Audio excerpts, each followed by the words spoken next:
Cancer ట్రీట్మెంట్‌లో మనం మామూలుగా chemotherapy అనే పదాన్ని చాలా విరివిగా యూజ్ చేస్తుంటాం.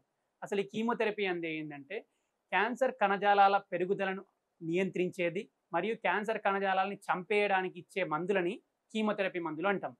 సో, ఈ క్యాన్సర్‌కి ఇచ్చే కీమోథెరపీ మందులు మామూలుగా మనం నార్మల్ తీసుకునే మందుల్లాగా నోటి రూపంలో టాబ్లెట్స్ రూపంలో ఉండవచ్చు. అట్లనే ఇంజెక్షన్‌లు, ఐవీ ఇంజెక్షన్ రూపంలో ఉంటాయి కొన్ని. కొన్ని అయితేనేమో సబ్‌క్యూటేనియస్ అంటే చర్మాని కింద ఇచ్చేలాగా ఉంటాయి. ఈ కీమోథెరపీ మందులు ఎలా పనిచేస్తాయి?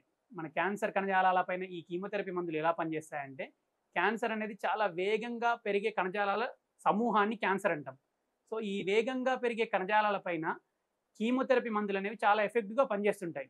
ఐదర్ చంపివేస్తుంటాయి చాలా వరకి, లేకపోతే వాటి వేగంగా పెరిగే పెరుగుదలని నియంత్రిస్తాయి. సో, ఈ 2 విధానాల వల్ల కీమోథెరపీ మందులనేవి క్యాన్సర్ పైన చాలా ఎఫెక్టివ్‌గా పనిచేస్తుంటాయి. కీమోథెరపీ తీసుకునే వాళ్ళందరికీ ఈ సైడ్ ఎఫెక్ట్స్ చాలా ఫ్రీక్వెంట్‌గా వస్తుంటాయి.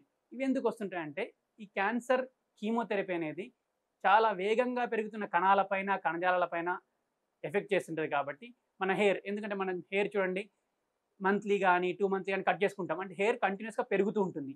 అలాగే నెయిల్స్ గాని, మనం ఆహారం తీసుకునే ఆహార నాళంలోని మ్యూకోజా అనే లేయర్ గానివ్వండి, ఇవన్నీ ఫ్రీక్వెంట్‌గా పెరుగుతూ ఉంటాయి.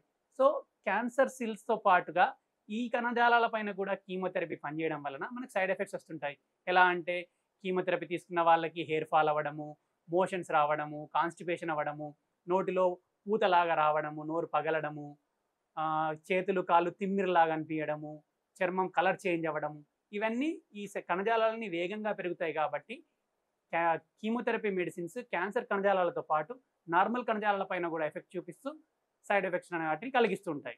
సో, ఈ సైడ్ ఎఫెక్ట్స్ అనేవి శాశ్వతం కాదు. టెంపరరీ మాత్రమే. కీమోథెరపీ తీసుకున్నప్పుడు మాత్రమే ఈ సైడ్ ఎఫెక్ట్స్ అనేవి వస్తుంటాయి.